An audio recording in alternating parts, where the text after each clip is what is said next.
Hi friends, welcome to our channel. நீங்கள் நம்ம சேனலில் chapathi, poori, paratha, சாதம் எல்லாத்துக்குமே சூப்பரான சைடிஷ் soya chunks கிரேவி எப்படி செய்யலான்னு பார்க்கலாம். வாங்க வீடியோக்குள்ளே போகலாம்.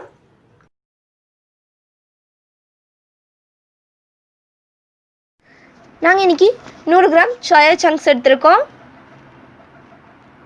2 பெரிய வெங்காயம் அது இந்த மாதிரி பெருசு பெருசாக கட் பண்ணி எடுத்துக்கோங்க. இது வந்து நம்ம மசாலாக்கு அரைக்க தான் போகிறோம். 2 தக்காளி பெருசு பெருசாக கட் பண்ணி எடுத்துக்கோங்க. ஒரு பெரிய வெங்காயம் அது இந்த மாதிரி குட்டி குட்டியாக கட் பண்ணி எடுத்துக்கோங்க. ஒரு முறி தேங்காய் அதையும் இந்த மாதிரி குட்டி குட்டியாக கட் பண்ணி எடுத்துக்கோங்க. ஒரு ஸ்பூன் வத்தத்தூள், ஒரு ஸ்பூன் மல்லித்தூள், அரை ஸ்பூன் கரம் மசாலா, ஒரு ஸ்பூன் சோம்பு, ஒரு பிரிஞ்சி இலை, இஞ்சி பூண்டு விழுது, உப்பு தேவையான அளவு. ஃபஸ்ட்டு நம்ம எடுத்து வச்சுருக்க சோயா சங்க்ஸில் வெந்நீர் சேர்க்கலாம். தண்ணியை வந்து நல்லா சுட வச்சு அதில் சேர்த்துக்கலாம். தண்ணியில் வந்து உப்பு சேர்த்து நல்லா சுட வச்சுக்கோங்க. நம்ம வெந்நீர் சேர்த்ததுக்கப்புறமா இது 15 நிமிஷம் அப்படியே இருக்கட்டும். இது ஊறுறதுக்குள்ளே நம்ம மசாலா ரெடி பண்ணிடலாம். ஒரு பாத்திரத்தில் எண்ணெய் சேர்த்துக்கோங்க. எண்ணெய் நல்லா சூடாகட்டும். எண்ணெய் நல்லா சூடானதுக்கப்புறமா நம்ம எடுத்து வச்சுருக்க சோம்பு அதை சேர்த்து நல்லா கலந்து விட்டுக்கோங்க. இப்போ இதில் நம்ம கட் பண்ணி வச்சுருக்க 2 பெரிய வெங்காயம் அதையும் சேர்த்து நல்லா கலந்து விட்டுக்கலாம். வெங்காயம் நல்லா பொன்னிறமாக மாற அளவுக்கு இதை நல்லா கலந்து விட்டுக்கலாம்.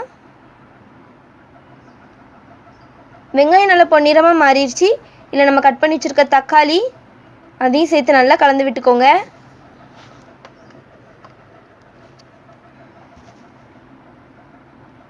இந்த மாதிரி நல்லா கலந்து விட்டுக்கலாம்.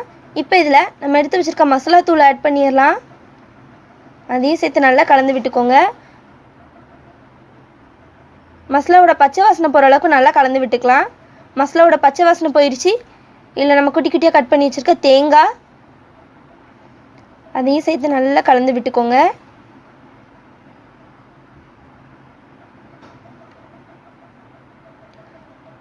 அவ்வளோதான், நம்மளோட மசாலா ரெடி ஆயிடுச்சு. இது நல்லா ஆறட்டும்.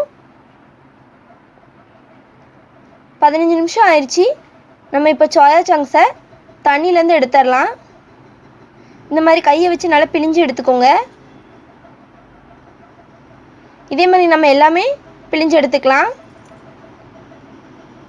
பாருங்கள் ஃப்ரெண்ட்ஸ், எல்லா சோயா சங்க்ஸுமே நம்ம பிழிஞ்சு எடுத்தாச்சு. நம்மளோட மசாலாவை நல்லா ஆறிடுச்சு. இதை இப்போ ஒரு மிக்ஸி ஜாரில் சேர்த்துடலாம். இதில் இப்போ கொஞ்சமாக தண்ணி சேர்த்து நல்லா பேஸ்ட்டாக அரைச்சி எடுத்துக்கலாம். நம்ம அரைச்சி எடுத்தாச்சு. ஓப்பன் பண்ணி பார்க்கலாம். பாருங்கள் ஃப்ரெண்ட்ஸ், இந்த மாதிரி நல்லா பேஸ்ட்டாக அரைச்சி எடுத்துக்கோங்க. இப்போ அதே பாத்திரத்தில் எண்ணெய் சேர்த்துக்கோங்க. எண்ணெய் நல்லா சூடாகட்டும். எண்ணெய் நல்லா சூடானதுக்கப்புறமா நம்ம எடுத்து வச்சுருக்க சோம்பு, பிரிஞ்சி இலை சேர்த்து நல்லா கலந்து விட்டுக்கோங்க. இப்போ எல்லாம் ஒரு கைப்பிடி அளவு கருவேப்பிலை. இப்போ இதில் நம்ம குட்டி குட்டியாக கட் பண்ணி வச்சுருக்க ஒரு பெரிய வெங்காயம் அதையும் சேர்த்து நல்லா கலந்து விட்டுக்கோங்க. வெங்காயம் கலர் சேஞ்ச் ஆகிற வரைக்கும் நல்லா கலந்து விட்டுக்கலாம்.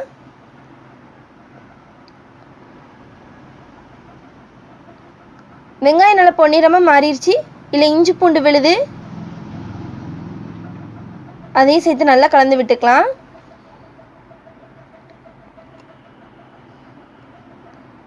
இஞ்சி பூண்டோட பச்சை வாசனை போகிற அளவுக்கு நல்லா கலந்து விட்டாச்சு. இல்லை நம்ம அரைச்சி வச்சுருக்க அந்த கோகோனட் பேஸ்ட்டு அதையும் உள்ளே சேர்த்துடலாம்.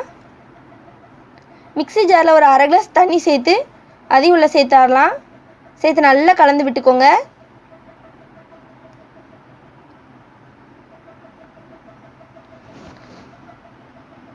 உப்பு தேவையான அளவு அதையும் சேர்த்து நல்லா கலந்து விட்டுக்கோங்க. நம்ம நல்லா கலந்து விட்டதுக்கப்புறமா இதை ஒரு மூடி போட்டு மூடி வச்சிடலாம்.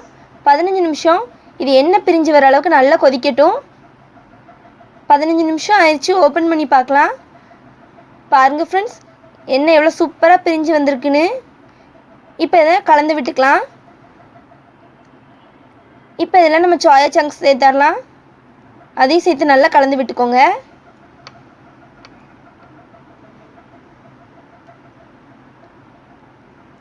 இப்போ 1 கிளாஸ் அளவுக்கு தண்ணி சேர்த்துக்கலாம். நாங்கள் இன்றைக்கி கிரேவியாக வைக்கிறனால தண்ணி கம்மியாக சேர்க்குறோம். உங்களுக்கு தண்ணி எக்ஸ்ட்ரா தேவைன்னா எக்ஸ்ட்ரா கூட சேர்த்துக்கலாம். தண்ணி சேர்த்து நல்லா கலந்து விட்டாச்சு. இது ஒரு மூடி போட்டு மூடி வச்சிடலாம். 5 நிமிஷம் இது நல்லா கொதிக்கட்டும். 5 நிமிஷம் ஆயிடுச்சு. ஓப்பன் பண்ணி பார்க்கலாம். பாருங்கள் ஃப்ரெண்ட்ஸ், நம்மளோட சோயா சங்க்ஸ் கிரேவி பார்க்கவே சூப்பராக இருக்குது. கலர் சூப்பராக இருக்குது பாருங்கள். இப்போ இதெல்லாம் குட்டி குட்டியாக கட் பண்ணால் மல்லி தலை சேர்த்துடலாம். அவ்வளோதான், நம்மளோட கிரேவி ரெடி ஆயிடுச்சு. இதை இப்போ வேறு பாத்திரத்துக்கு மாற்றி வைக்கலாம். பாருங்கள் ஃப்ரெண்ட்ஸ், நம்மளோட சோயா சங்க்ஸ் கிரேவி பார்க்கவே சூப்பராக இருக்குது. ரொம்ப ரொம்ப ஈஸியாக செய்யலாம். இது சப்பாத்தி, பூரி, பரோட்டா, சாதம் எல்லாத்துக்குமே சூப்பரான காம்பினேஷன். நீங்களும் செஞ்சு பாருங்கள். இந்த வீடியோ உங்களுக்கு பிடிச்சிருந்தா தாயம்மா சமையலுக்கு சப்ஸ்கிரைப் பண்ணுங்கள், லைக் பண்ணுங்கள், ஷேர் பண்ணுங்கள், கமெண்ட் பண்ணுங்கள். தேங்க்யூ.